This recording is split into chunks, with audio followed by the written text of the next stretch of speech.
Alright guys, welcome back.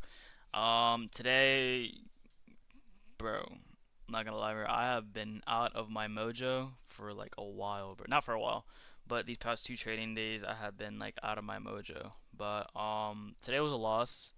It was a pretty crappy loss. I went against the bias. The draw was so clear to me today. However, I just went against my bias and ended up getting literally fucked over. And the one time, not even the one time, and when I wanted an entry to present itself, it was like what?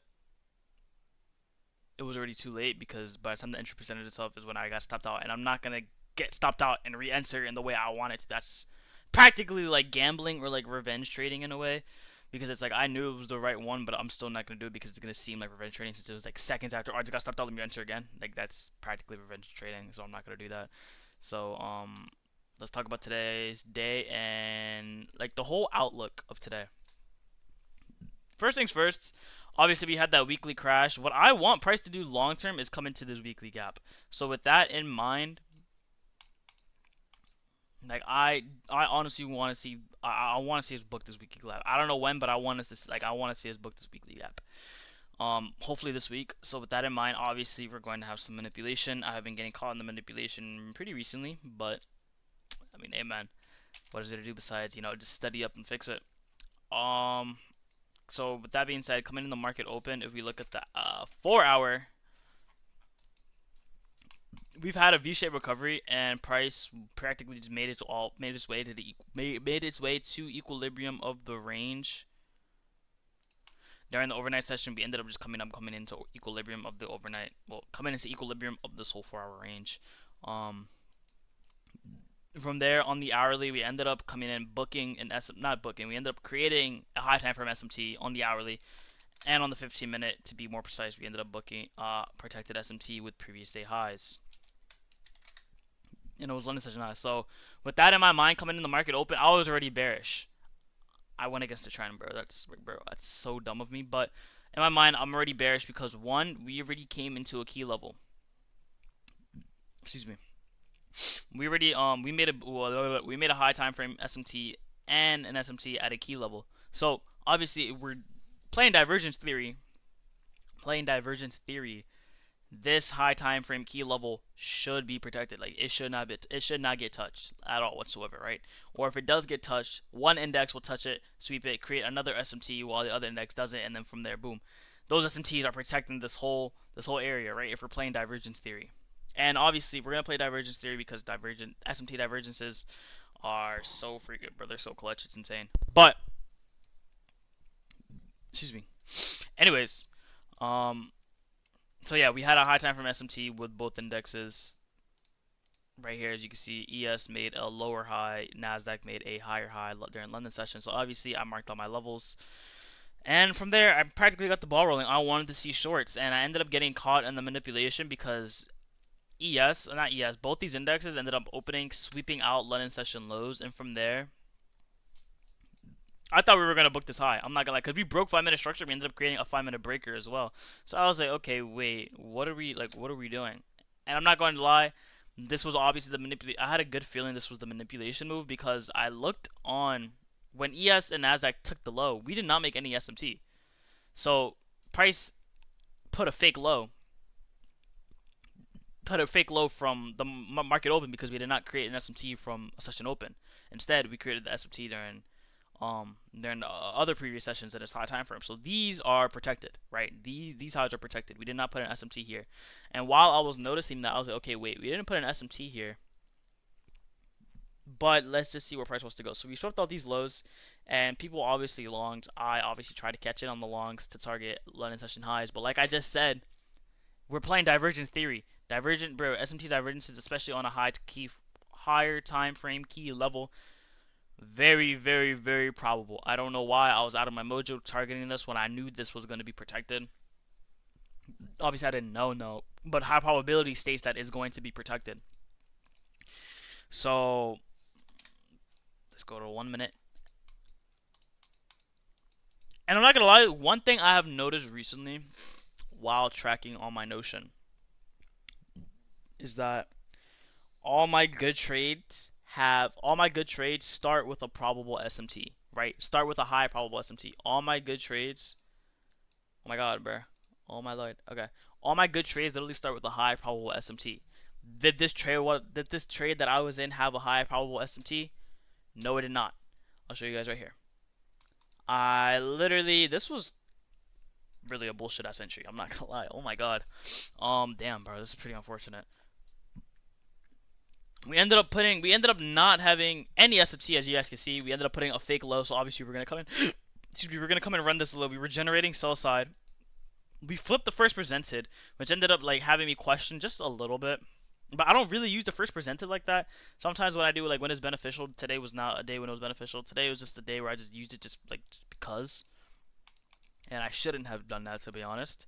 And as you can see, we ended up doing nothing. We ended up coming in, not really having to change the state. We ended up just flipping, manipulating towards literally all of these failure swings. We took a set of these failure swings. Bruh. Excuse me.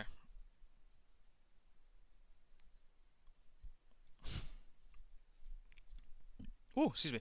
So we ended up coming in, booking all of these failure swings, all of this level of buy side, because obviously these highs were failing to retake. Failure swing is literally when a high fails to take a previous high. So this high didn't take this high didn't take this high. So it was really just all buy side just stacked up right here, right? And as you can see, we usually trade towards failure swings pretty aggressively. What did this candle do? Take it all out aggressively. So if you longed and you targeted all this failure swings, congratulations, you banked. Me personally, I got fucked up. And I entered. It says 2 entries because I fucked up on the first one. But my average entry, just right here, it was literally the same time. I literally exited after I was break even, and then I entered, and then I was able to actually like mitigate my risk, just a little bit. But I ended up getting stopped out by news. I got stopped out like right here. My stop loss was right here. And news really isn't a big thing of mine, except the fact that we put in an SMT. So let me just break this trade down for you, because I'm not gonna lie, this was just really a bullshit ass trade. We broke 5-minute structure. On the 1 minute, we ended up having. We technically didn't even have a change of state because I usually look for 2 candles or more. So we didn't really have our change of the state. Damn, that's also pretty unfortunate. We didn't really have our change of the state. On top of that, we had our gap fill. This is what I was honestly looking for and why I entered. We had our gap fill, and then on top of that, we ended up inversing this gap just a little bit. So that's when I entered in long, literally targeting this high, this London session high, that was protected, and then some unfilled gap. Literally, bruh. If we zoom out, it's literally just unfilled gaps right here.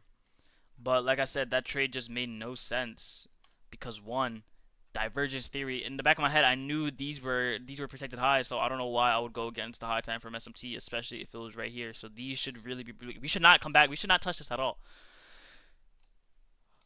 Oh shit, my camera was my bad. We should not touch this at all, right? We should not touch it at all. So that's when I fucked up. To be honest, Nasdaq didn't really give a decent entry. We put an SMT in at this high as well. ES made equal highs. Nasdaq took the high. ES did not take the high. We ended up putting in equal highs, and then from there, we ended up having a change of state on ES, as you can see right here.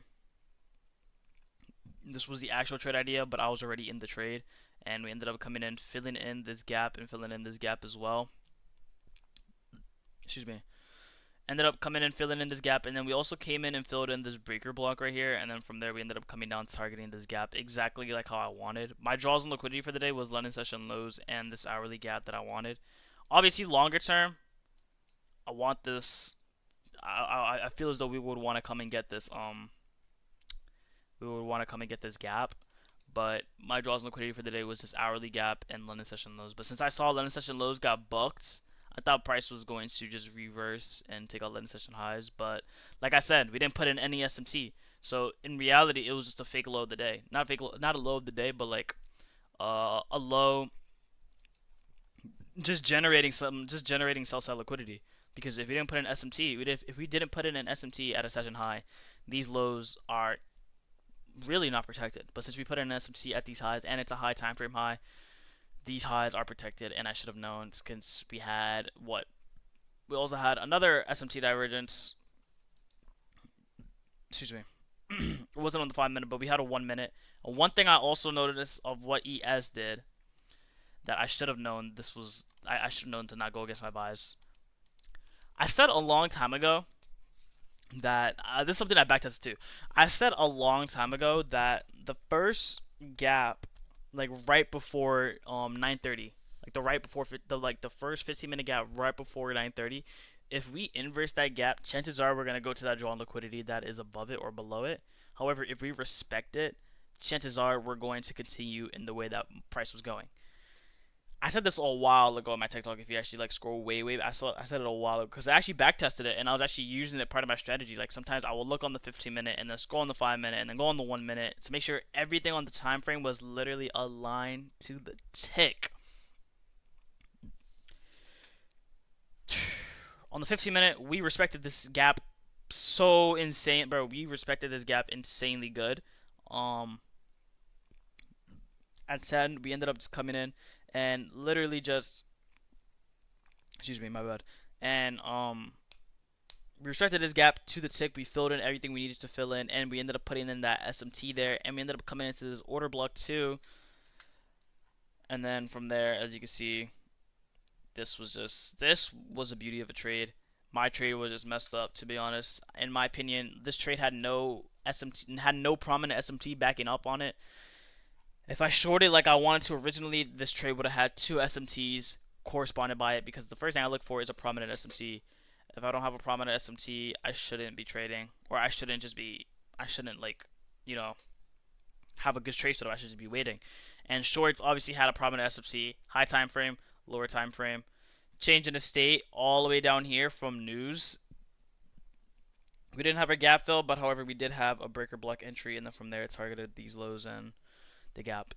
But I mean, ES played the better card today.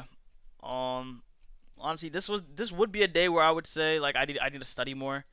But genuinely, I don't even think it's about studying. It's just genuinely about me just not being in my mojo. I don't know why I went against the trend, and I was literally a part of the manipulation. I know it's part of the game, but I mean, hey man, it's time to go back to labbing and the back tests. But that's pretty unfortunate how this went against literally the trend, and there was no SMT backing this up. So unfortunate, but there is a lesson learned in all this, and make sure that the first thing that you look for in your trade, make sure that appears before you get any trade idea. I think from now I'm gonna like keep open a Google Doc or just ask myself that question because it's in my notebook. I'm thinking I'm just going to just keep my notebook open to just literally just repeat that question to myself before I even take a trade, because literally all the trades when I bang high time from SMT, like high time frame as in like 5-15 minute, and then we'll have a 1 minute SMT corresponding with that. Inverse gap, gap fill, or breaker entry, change it to state, boom, enter, stop above the swing high or the SMT, and I go crazy. But I mean, yeah, this was pretty unfortunate. Lesson to be learned here: don't trade without an SMT. I mean, obviously I could trade without an SMT. I have a strategy for that as well, but damn, bro, this was actually pretty unfortunate. Very unfortunate. Very unfortunate. This was definitely a New York session continuation from London session reversal, New York session continuation.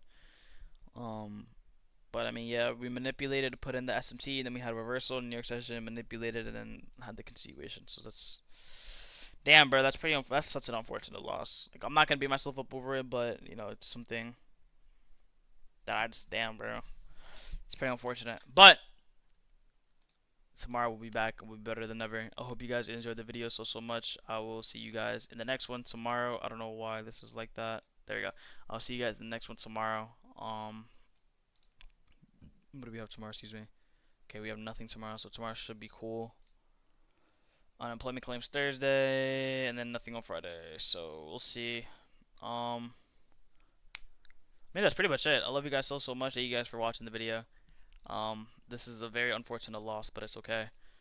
But it's okay because my wins always make back for the losses.